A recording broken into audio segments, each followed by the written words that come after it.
अब and note जनाब use करते हुए हमने इंस्टॉल कैसे करना है वो तो मैं आपको बताता हूँ ना। लेकिन ये एंड नोट देखें, मैं यूज़ करने के लिए मैं क्या करूँगा, जब मैंने एंड नोट यूज़ करना है ना तो सबसे पहले मैं क्या करूँगा, एंड नोट सॉफ्टवेयर को खोलूँगा। क्या करूँगा? I will open the software. Software मैंने खोल लिया। यहाँ पे आपको एक सर्वर नज़र आ रहा है, पबमेड नज़र आ रहा है। अब इस तरह और भी हैं, library of Congress, web of science, बहुत कुछ है। लेकिन ये पेड सर्वर्स हैं। अगर आपकी यूनिवर्सिटी के इंटरनेट ने इसको पेमेंट की हुई है ना, या HEC ने, जो कि HEC का नेट हम यूज़ कर रहे हैं जो आज नहीं आ रहा, तो उसके बाद जनाब इस सर्वर को आप क्लिक करोगे तो इस सर्वर के अंदर से ये सर्च करेगा। क्या करेगा? इस सर्वर को आप यहाँ से क्लिक करोगे, यहाँ से फिर इसको आप सर्च करोगे, या फिर इसको क्लिक करोगे। तो याद रखो, छोटा सा स्टेप है, क्लिक करना, यहाँ पे सर्च करना। ये एंड नोट का ये काम है कि आप किसी आर्टिकल को यहाँ से सर्च कर सकते हो और ये नेट के ऊपर उसको सर्च करता है। लेकिन हमारे पास मसला क्या है, हमारे पास पबमेड ओपन है। कौन सा ओपन है?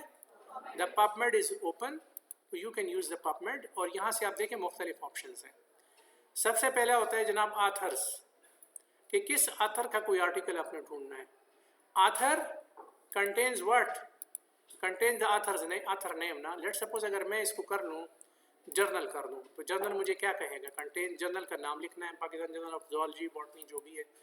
अगर आपने PMID सर्च करनी है, पबमेड है ना, तो अगर उसकी आपको जिस तरह NCBI में अपने कोड होता है किसी उसका सीक्वेंस का, इस तरह किसी आर्टिकल का एक नंबर होता है जिसको PMID कहते हैं। PMID से भी आप इसको सर्च कर सकते हो। अभी नेट तो काम नहीं कर रहा, लेकिन मैं आपको बता रहा हूँ वैसे ना। तो देयर आर डिफरेंट ऑप्शन जिसकी मदद से हम इसको सर्च कर सकते हैं, ठीक है। लेकिन एनी हाउ, अब यहाँ पे चूंकि आथर लिखा हुआ था तो मैं यहाँ पे आथर कर लेता हूँ। लेकिन usually what do we use, हम यहाँ से टाइटल में जनाब टाइटल यूज़ करते हैं कि मुझे कैंसर पे पेपर चाहिए या कुछ और चाहिए ना, तो कंटेंट्स में क्या आएगा, मतलब लेट सपोज आपको कैंसर में कुछ पेपर चाहिए, तो कैंसर के लिए आप यूँ सर्च करोगे तो it will search all the articles which are available on the PubMed. जो किसके ऊपर है? जो पबमेड के ऊपर अवेलेबल है, ठीक है। कुछ ऐसा आर्टिकल है जो पबमेड पे नहीं अवेलेबल, उस दिन मैंने आपको बताया था कि फिर उसको हमने गूगल स्कॉलर से कैसे डाउनलोड करना है। लेकिन जो पबमेड सर्वर के अंदर अवेलेबल हैं, you will search them in the PubMed. और हर एक अपना तरीका है, ये स्टाइल चेंज भी हो जाता है। अब जब आप इसको library of Congress, web of science को सिलेक्ट करोगे तो सर्च के ऑप्शन भी उसके साथ चेंज होते जाते हैं। लेकिन usually what do we use, हम पबमेड को यूज़ करते हैं। टाइटल के अंदर जनाब चीज़ें सेलेक्ट करते हैं। ईयर में ये, अगर आपने यहाँ पर ईयर लिखा हुआ है, यहाँ पे लेट सपोज आप इसमें 2025, 2024, 2023 या कोई रेंज भी दे सकते हैं, 2020-2025 इस तरह भी लिख सकते हैं। तो कैंसर के वो पेपर जो 2020 से 2025 तक आए हुए हैं, ईयर में आप इस तरह लिख सकते हो। या फिर सिंगल ईयर भी लिख सकते हो, 2020 के पेपर ढूंढ लो, 2024 के ढूंढ लो। इस तरह आप ईयर अगर खुला छोड़ देते हो तो फिर जितने भी पेपर थे, जितने भी सालों में पब्लिश हुए हैं, वो सारे आ जाएंगे। अगर आपने कैंसर और ऐसा टाइटल ढूंढना है जिसमें पाकिस्तान है, तो फिर आप कैंसर और पाकिस्तान लिख लो। You got it? तो दिस इज़ हाउ, मतलब है कि हमारे पास ये चीज़ें चलती हैं और इस तरह से हम इस पर सर्च करते हैं। अब यहाँ पे एक चीज़ है ना, सर्च करने से पहले जब आप एंड नोट को यूज़ करते हैं, जैसे इंस्टॉल करते हैं, अभी मेरा वाला तो ऑलरेडी इंस्टॉल्ड है ना, इंस्टॉल जैसे आप करते हैं तो ये आपसे कहता है कि जनाब आप न्यू लाइब्रेरी बनाओ। क्या बनाओ? अब न्यू लाइब्रेरी जब आप बनाते हो तो ये आपसे पूछता है कि माई एंड नोट लाइब्रेरी .enl इसकी एक्सटेंशन है। क्या एक्सटेंशन है? ENL का मतलब है एंड नोट लाइब्रेरी। तो आप स्पेसिफाई करते हो कि आपने कहाँ पे ये ENL लाइब्रेरी स्टोर करनी है, और ये लाइब्रेरी बहुत ज़रूरी है। वो किस तरह से? लेट सपोज कि ये हमारी क्लास जो है ये इंट्रोडक्शन टू बायोइन्फॉर्मेटिक्स की है ना, इस तरह आप इसको टाइटल दे दो, ठीक है। उसके बाद जनाब जो आपका वो है फोल्डर है, ठीक है, आपका लेट सपोज ये फोल्डर है, यहाँ पे है ये वाला। इसमें मैंने अंदर आपके लिए क्लास रिकॉर्डिंग है, अभी अपडेट पे लगा हुआ है क्योंकि नोट में अभी तक अपडेट नहीं हुआ ना, क्योंकि नेट नहीं है। तो ये इंट्रोडक्शन टू बायोइन्फॉर्मेटिक्स है और यहाँ पे मैंने ये ENL स्टोर कर दी लाइब्रेरी। अब इसमें ऐसा होगा कि जितने आर्टिकल्स हम, ये देखें नई चीज़ खुल गई है, पिछली वाली को हम बंद कर लेते हैं ना, ये देखें ना, ये जो भी आपने जो हमने अभी वो खोल लिया ना, देखें लाइब्रेरी जो आपकी उसके फोल्डर में पड़ी हुई, ये वाली देखें ना, इंट्रोडक्शन टू बायोइन्फॉर्मेटिक्स.enl। अब इसमें मैं जो भी सर्च करूँगा, ये बात गौर से देखनी है, जो मैं सर्च करूँगा वो सब का सब इसके अंदर आता जाएगा और यहाँ पे रिकॉर्ड होता जाएगा। तो जैसे मैं सर्च करता हूँ, लेट मी ट्राई, मैं इसको इंटरनेट के साथ वो कर देता हूँ, अटैच कर।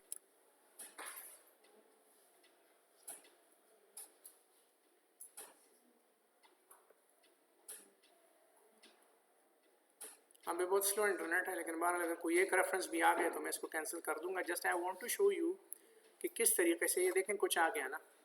अब ये 2025 का इसने उठा लिया ना, ये एक मैंने इसको क्लिक कर लिया। क्लिक करने के बाद मेरे साथ तरीका क्या होगा, यहाँ पे देखें ना, ये देखें यहाँ पे ये चीज़ें हम थोड़ी बहुत चेंज भी कर सकते हैं ना। ये देखें इसका एब्स्ट्रैक्ट आ गया ना, genetic testing is epithelial ovarian cancer in Ontario include germline next generation sequencing for 19 genes, additionally tumor tissue whatever। ये तो आपने कोई जनरल पेपर सर्च किया होगा, आपका कोई टॉपिक होगा, उसके हिसाब से आप चीज़ देख रहे हो कि वाकई जनाब ओंटारियो में कनाडा में कोई 19 जीन्स के ऊपर काम हुआ है, किस पे, ओवेरियन कैंसर पे हुआ है, तो we have to search that. तो you will select that article जो आपकी चॉइस का है। Let's suppose this article is of my choice, मैंने इसको क्लिक कर लिया, ठीक है। अच्छा, अब मैंने जनाब क्या कर लिया, ये मैंने सर्च कर लिया। अब यहाँ से जनाब क्या है, ऐड रेफरेंस टू, ठीक है। अगर आप देखते हो यहाँ पे एक और ऑप्शन भी आता है, ये आपको नज़र आ रहा है, ये प्लस। ये हर नोड में स्टाइल डिफरेंट है, एक और वर्जन आप इंस्टॉल करोगे तो इस प्लस की जगह इधर कुछ और होगा।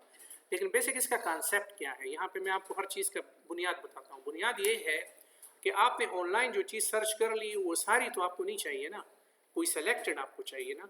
तो जो सेलेक्टेड आपको चाहिए उसको क्लिक करके आपने अपनी लाइब्रेरी में ट्रांसपोर्ट करना है। किस में करना है, तो लाइब्रेरी में कैसे ट्रांसपोर्ट होगा, ये देखो, add the selected online records to your local library. तो ये मैंने लोकल लाइब्रेरी में ट्रांसफर करना है, और वो लाइब्रेरी चूंकि मैं आपके फोल्डर में सेव कर रहा हूँ ना, तो जब आप अपना नोट इंस्टॉल करेंगे तो उसी लाइब्रेरी को आप भी खोल सकते हो। देखो ना, सर्च मैं कर रहा हूँ, लाइब्रेरी में स्टोर कर रहा हूँ, you can also open the same library. तो उस लाइब्रेरी में अगर मतलब लेट्स सपोज आप में से कोई कैंसर का एक्सपर्ट है, कोई जनाब किसी और सब्जेक्ट का एक्सपर्ट है, और उसने उस पर बहुत सारी सर्च करके अच्छे अच्छे पेपर्स की एक लाइब्रेरी बनाई हुई है, ठीक है। तो अगर आप एक लाइब्रेरी आपस में शेयर कर लो ना, तो आपके पास वो तमाम लिटरेचर आ जाएगा। समझ आ गई बात आपको? You can share the literature in the form of, इसलिए इसको लाइब्रेरी कहते हैं। क्या कहते हैं इसको? लाइब्रेरी कहते हैं। Are you getting the point? कि आपस में अच्छे, इसमें इस तरह भी होता है कि आप लाइब्रेरी अपने पास सेव करके रखो, उसको ट्रैवलर्स लाइब्रेरी भी कहते हैं। कि सम टाइम आप, ये मैं एक और स्टेप में आपको बताऊंगा कि इसको ट्रैवलर्स लाइब्रेरी कैसे बनाना है, कि अपने साथ आप कैरी ऑन कर सकते हो। कहीं भी आप जाते हो, लेट्स सपोज सिस्टम आपका नहीं है और आपने किसी आर्टिकल पे काम करना है, ठीक है, किसी और के सिस्टम में आपने लाइब्रेरी अपने साथ यूएसबी में लेकर चले गए, वहाँ पे इसको लगा लिया, अपना आर्टिकल खोल लिया, लाइब्रेरी आपके पास अवेलेबल है, 1000 आर्टिकल्स हैं, 2000 आर्टिकल्स हैं, अच्छे अच्छे आर्टिकल्स हैं, एब्स्ट्रैक्ट उसके साथ आ रहा है, आप उसको स्टडी कर सकते हो। तो आराम आराम से आप रास्ते में उसको स्टडी करते जाते हो, ऑल्दो अगर इंटरनेट नहीं भी है, और आराम से जनाब उसमें अपने जो आर्टिकल लिखना है उसके अंदर उसमें से शिफ्ट कर रहे होते हैं। वो कैसे होते हैं वो मैं आपको बताता हूँ। अब ये मैंने सेलेक्ट कर लिया एक या दो को, लेट्स सपोज दूसरे को भी कर लिया। उसके बाद मैंने ये प्लस क्लिक किया। क्या क्लिक किया? प्लस। ये मैंने क्लिक कर लिया प्लस। तो ये कहाँ चला गया? ये देखें, रेफरेंसेस एडेड। ये आपको समझ आ रही है बात? रेफरेंसेस, अच्छा, रेफरेंसेस एडेड, ये अब ऐड हो गया। ऑल रेफरेंसेस कौन से हैं? अब ये देखो, ये ऑनलाइन मूड नहीं है, ये मेरी लोकल लाइब्रेरी है जिसमें 2 आर्टिकल्स मैंने ट्रांसफर कर लिए हैं। अब एक बात गौर से सुनिए, जो चीज़ आप लाइब्रेरी में ट्रांसफ़र करते हो ना, वो आपके MS वर्ड या जिस आर्टिकल में आप काम कर रहे हो उसको एक्सेसिबल होती है। ऑनलाइन सारी एक्सेसिबल नहीं होती। इसका क्या मतलब है? ऑनलाइन तो पूरी दुनिया पड़ी हुई है ना। अब सारे तो आपने लाइब्रेरी में कॉपी कर ली, तो एंडनोट उसको कैसे MS वर्ड कैसे हैंडल करेगा अगर 10,000 आर्टिकल्स हैं? नहीं, आपके जो सेलेक्टेड 2 आर्टिकल्स हैं जो आपकी लाइब्रेरी में पड़े हुए हैं, वो आर्टिकल्स आपके MS वर्ड में ट्रेसेबल होंगे। क्या होंगे? ट्रेसेबल होंगे। कैसे ट्रेसेबल होंगे? अब इसमें देखो, इंपीरियल स्ट्रेटजी एक वर्ड मैंने याद कर लिया, या इशिनो मैंने याद कर लिया एक ऑथर का नाम। अब आगे देखो, यहाँ मैंने इसको बंद नहीं करना, इसको मैंने जस्ट मिनिमाइज करना है। ये मैंने मिनिमाइज कर लिया। अब लेट्स सपोज यहाँ पे मैं, ये आपका फोल्डर है, इसमें जाके मैं फोल्डर में क्या कर रहा हूँ, यहाँ पे मैंने एंडनोट का एक फोल्डर बनाया हुआ है, इसमें मैंने यहाँ से MS वर्ड प्रैक्टिस एंडनोट के नाम से मैंने एक फाइल बना ली, जो आपका फोल्डर है ना, जो आप फिर बाद में देख सकते हो। इसको लेट सपोज मैं खोल रहा हूँ, यू विल सी नाउ, ये मैंने खोल लिया। अब मैंने यहाँ से जो आर्टिकल है वो मैंने खोला हुआ है, ये वाला, लेट सपोज इशिनो वाला को मैंने देखना है। उसमें क्या लिखा हुआ है? Mitochondria are essential organelles that regulates various biological processes including metabolism.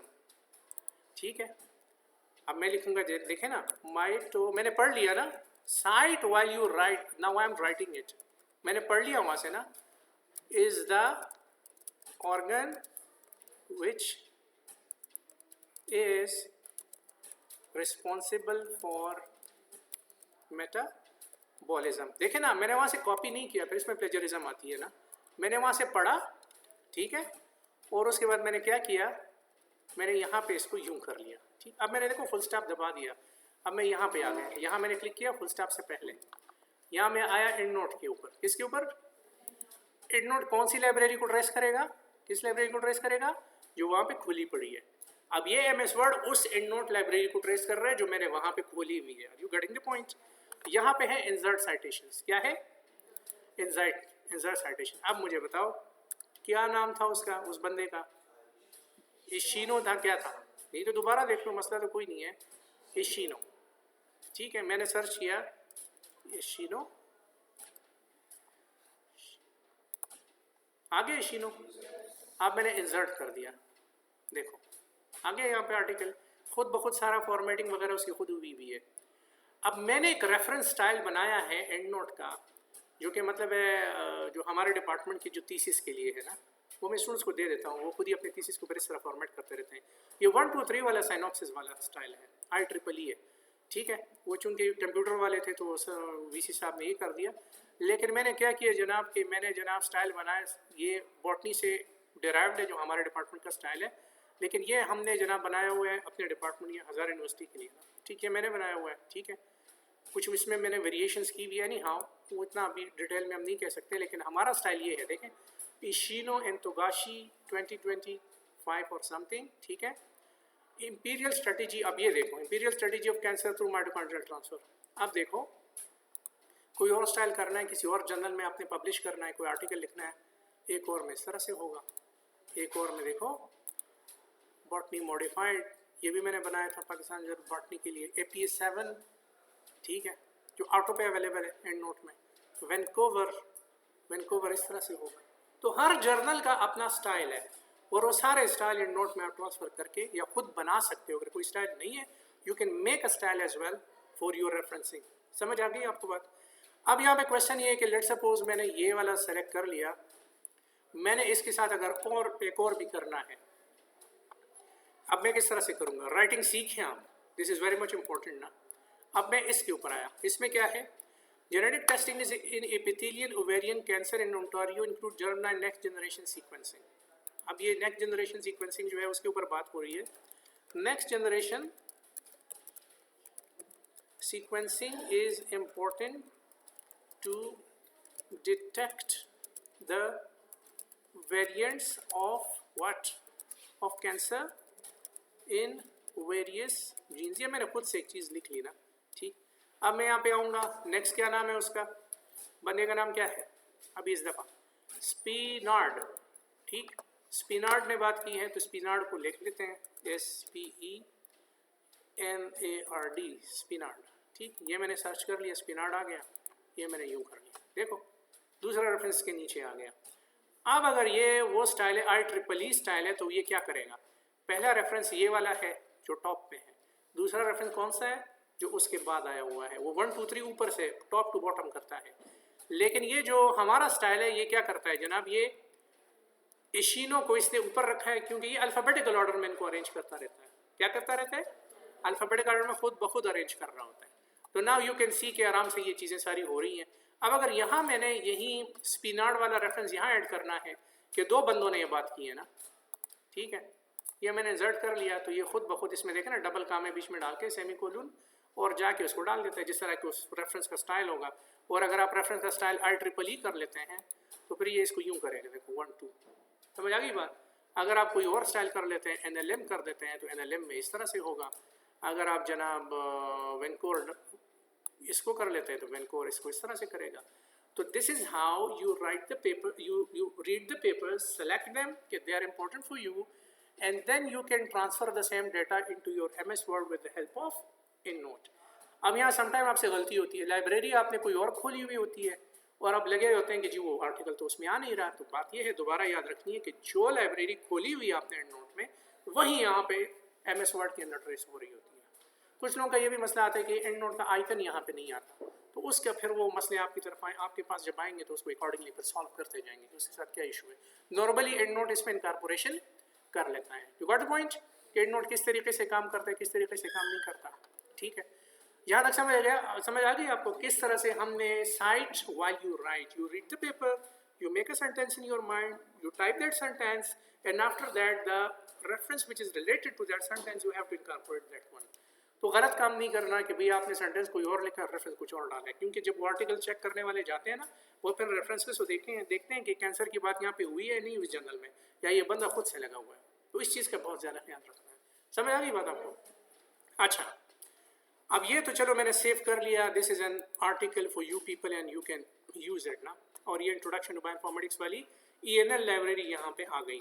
अब इन नोट में और भी बहुत सारी चीज़ें हैं। मीन्स लेट्स सपोज आपके पास कोई स्टाइल है जो आपके पास जनाब अवेलेबल नहीं है इन नोट में, MS वर्ड में आपको नज़र नहीं आ रहा, तो what would you do then? आप देखो ना, आउटपुट स्टाइल्स में आप जाओगे ना, ओपन स्टाइल मैनेजर में जाओगे। किस में जाओगे? ओपन स्टाइल मैनेजर में आप चले गए। अब इसको यहाँ से बड़ा कर लो। अब आपके पास जो भी स्टाइल्स अवेलेबल हैं, वो सब के सब स्टाइल जो है यहाँ पे हैं। लेट्स सपोज ये आपको जर्नल ऑफ वायरोलॉजी एक जर्नल है, ये आपने यहाँ से सेलेक्ट कर लिया, तो पहले वो नहीं था स्टाइल्स में, अब जर्नल ऑफ वायरोलॉजी को मैंने सेलेक्ट कर लिया। ठीक है, सेलेक्ट कर लिया, अब मैंने बंद कर लिया इसको। लेट्स सपोज ये मैंने स्टाइल कर लिया। अब देखें यहाँ पे टूल्स में जाओ, आउटपुट स्टाइल्स, ठीक है, ये देखें जर्नल ऑफ वायरोलॉजी आ गया, यहाँ पे सेलेक्टेड स्टाइल में आ गया। अब देखो यहाँ पे आ गया, मैं यहाँ देखो जर्नल ऑफ वायरोलॉजी यहाँ भी आ गया। You got it? कि किस तरीके से अगर कोई स्टाइल आपके पास नहीं है तो उस स्टाइल को आप किस तरीके से जनाब कहीं से उठा के ला सकते हो। इस तरीके से और भी मतलब है डिफरेंट किस्म के तरीके हैं स्टाइल्स के, वो भी मैं आपको बता देता हूँ। छोटे छोटे स्टेप्स हैं, बस मैं आपको बता रहा हूँ ताकि आपके लिए आसानी होना। आप जब सी में जाते हो, किस में जाते हो? अब ऐसा भी होता है ना कि आपके पास एक स्टाइल है जो अवेलेबल मौजूद नहीं है एंड नोट में, आपको चाहिए लेकिन एंड नोट में नहीं है। और स्टाइल तो ज़ाहिर है पेपर आपने पब्लिश करना है, तो आपने क्या करना है, आपको तो स्टाइल्स तो चाहिए ना उस कंसर्न। तो आप सी ड्राइव में जाते हो जहाँ पे ये सॉफ्टवेयर आपका इंस्टॉल्ड पड़ा हुआ है। तो आप सबको ये पता है कि ये किधर जाके इंस्टॉल होते हैं, शाबाश, प्रोग्राम फाइल्स में होते हैं। किस में होते हैं? प्रोग्राम फाइल्स में आप जाते हो, तो यहाँ पे आप देखते हो कि यहाँ पे एंड नोट है या नहीं है। यहाँ पे एंड नोट नहीं है ना, तो दूसरे वाले में चले जाओ, ये देखो इसमें चले जाओ, यहाँ पे एंड नोट 20 पड़ा हुआ है। यहाँ पे एक फोल्डर है जिसका नाम है स्टाइल्स। क्या नाम है इसका? स्टाइल। अब देखो इसमें वो तमाम स्टाइल्स पड़े हुए हैं ना। अब अगर मैं यहाँ से एक स्टाइल कॉपी करता हूँ जो मेरे पास डेस्कटॉप पे पड़ा हुआ है, ये मैंने किसी वेबसाइट से डाउनलोड किया हुआ है, मेरे पास तो चलो ऑलरेडी पड़ा हुआ है ना, ये मैंने यहाँ से उठा लिया, ये देखें, ये मैंने यहाँ से कॉपी किया। अब देखो मैं स्टाइल वाला फोल्डर खोल रहा हूँ, ये देखें स्टाइल वाला, और मैं यहाँ पे इसको पेस्ट कर देता हूँ। क्या करता हूँ? पेस्ट कर देता हूँ। यहाँ पे देखें मैंने पेस्ट किया। अब ये मुझे कहेगा you will need to provide administrator permission, continue कर लिया। ये स्टाइल मैंने यहाँ पे कॉपी कर लिया। अब इसका मतलब क्या हुआ कि एक स्टाइल जो किसी जर्नल का है, जर्नल की वेबसाइट्स के ऊपर डिफरेंट किस्म के स्टाइल्स पड़े होते हैं। एक जर्नल में जो आपने पब्लिश करना होता है ना, तो उसका स्टाइल यूजुअली उन्होंने अपनी वेबसाइट पे दिया होता है। कुछ ऐसे भी होते हैं जिसमें नहीं होता, और कुछ का ऑलरेडी मतलब वहाँ पे होता है। तो एंड नोट की भी अगर आप वेबसाइट खोलोगे ना, तो उसके ऊपर भी सैकड़ों स्टाइल्स अवेलेबल है जो इसके यहाँ पे नहीं होंगे, क्योंकि ये तो कोई पुराना एंड नोट 20 है। रोज़ाना नए नए जर्नल्स आते हैं, नए नए स्टाइल्स बनाते हैं। तो अगर आपके पास कोई स्टाइल मिसिंग है तो उस जर्नल की वेबसाइट से आप पहले डाउनलोड कर लो। डाउनलोड करने के बाद आप क्या करोगे, ऑटोमेटिकली जाके जनाब उस स्टाइल को कॉपी करके स्टाइल वाली जगह पे कॉपी कर लोगे। अभी देखो प्रोफेसर हैदर बॉटनी मॉडिफाइड आ गया यहाँ पे। अब देखो मैंने इसको बंद कर दिया। बंद करने के बाद मैं गया स्टाइल्स मैनेजर में, देखें ये मैंने जनाब गया ओपन स्टाइल मैनेजर में। अगर वो स्टाइल सेलेक्टेड नहीं है, आप देखो हज़ारों स्टाइल्स है ना, सारे तो हमने MS वर्ड में नहीं देखने ना, कोई 5-6 मेरे रिक्वायर्ड होंगे जो मैंने करने हैं। तो for that I have to select that particular style जो मेरे पास होगा ना। ओपन स्टाइल मैनेजर ये आ गया मेरे पास। प्रोफेसर डॉक्टर हैदर अगर मैं ढूंढ रहा था, यहाँ पे देखें बॉटनी मॉडिफाइड रेफरेंस, यहाँ से मैं क्लिक कर लूँगा, और क्लिक करने के बाद ये ऑटोमेटिकली कहाँ पे आ जाएगा, you will see professor doctor Haider modified, यहाँ पे वो चीज़ आ जाएगी। You got the point? तो इस तरह से कोई स्टाइल अगर नहीं भी है तो आपने कहाँ से कॉपी करके कहाँ डालना है। This is how you will use the endnotes. समझ आ रही है बात आपको या नहीं? Are you getting the point? अच्छा, अब एक और स्टेप रह गया। कौन सा स्टेप? अगर आप ऑनलाइन जाते हो, लेट्स सपोज यहाँ पे आप जाते हो जनाब, आपने सबसे पहले गूगल स्कॉलर खोलना होता है। क्या खोलना होता है? Google scholar. स्कॉलर आपने खोल लिया। स्कॉलर पे जाने के बाद अगर नेट काम कर रहा है तो द आर्टिकल जो कि पबमेड पे अवेलेबल नहीं है, आपने उसके क्या करना है, उसको आप गूगल स्कॉलर पे आराम से सर्च कर सकते हो। बल्कि यूजुअली ये भी होता है कि वो एंडनोट के अंदर लोगों को सर्च करने में बड़ा मसला होता है ना, तो वो सारे उधर से ही कर रहे होते हैं। किधर से कर रहे होते हैं? गूगल स्कॉलर से कर रहे होते हैं। ठीक है, आई गॉटिंग द पॉइंट। कैसे कर सकते हो? या तो आपने उस जर्नल से डाउनलोड करना है, जो जर्नल की अपनी जो ओरिजिनल जिधर से वो पेपर आप डाउनलोड कर रहे हो, और अगर वही नहीं तो समटाइम गूगल स्कॉलर आपको ऑप्शन देते हैं और आप वहाँ से भी उसको डाउनलोड कर सकते हो। तो जैसे आप उसको डाउनलोड करते हो तो वो आपके पास आ जाता है डाउनलोड के फोल्डर में आपके कंप्यूटर में। वहाँ से आप उसको डबल क्लिक करते हो ना, वो ऑटोमेटिकली आपकी जो लाइब्रेरी नहीं होती उसमें खुद ब खुद चला जाता है। वो ऑनलाइन सर्च में नहीं जाता, आपकी जो रिक्वायर्ड लाइब्रेरी नहीं है उसके अंदर वो ऑटोमेटिकली चला जाता है। You getting the point? तो इस तरह से आप ऑनलाइन भी सर्च करके चीज़ें कर सकते हो, लेकिन ये अब नेट जो है इशू कर रहा है। आपने आर्टिकल जो है, लेट सपोज ये आर्टिकल आपने खोल लिया। खोलना भी मैं रिस्क नहीं लेना चाह रहा हूँ क्योंकि इंटरनेट नहीं है। अदरवाइज आपने क्या करना है, पहले आर्टिकल सेलेक्ट तो करना है कि इसमें मेरी चीज़ है या नहीं है। 10-15 आर्टिकल सेलेक्ट करोगे, उसमें से इक्का दुक्का ही आपके काम के होंगे ना। यहाँ पे एक वर्ड आता है साइट, नज़र आ रहा है? अच्छा, साइट मैंने क्लिक किया, ये देखिए घूम रहा है ना। तो ये साइट क्या करेगा? ये साइट बेसिकली मुझे बताएगा कि मैंने, अब ये देखिए MLA, APA, Chicago, Harvard, Vancouver. अब आपको पता है कि स्टाइल्स के नाम है डिफरेंट ना। अब आपने क्या करना है कि इसको आपने डाउनलोड करना है एंडनोट स्टाइल में। किसमें? इवन अगर आप वेबटेक्स में, रेफमैन में, इसमें कर लो तो एंडनोट उसको भी डील कर लेता है, लेकिन कुछ के पास एंडनोट का ऑप्शन ही नहीं होता। किसी और फॉर्मेट में कर लो तो भी एंडनोट यूजुअली उठा लेता है। ये अब आपके पास आ गया ना। अब देखो मैं डायरेक्ट काम क्या कर रहा हूँ, मैं इसको डबल क्लिक कर रहा हूँ, खोलने की कोशिश कर रहा हूँ। मैं जैसे इसको क्लिक करूँगा ना, ये डायरेक्टली मेरी लाइब्रेरी में आ चुका है। आई नो दैट ना, लेकिन इसके ऊपर लिखा हुआ है scholar.enw। ये नहीं लिखा हुआ कि ये किसका है, ये आपने याद रखना है। स्कॉलर क्या नाम है? DUNN। अब देखो मैं आगे नोट में अभी नहीं जा रहा हूँ। देखो मैं यहाँ पे क्या कर रहा हूँ, DUNN आ गया एग्जैक्टली, एंटर।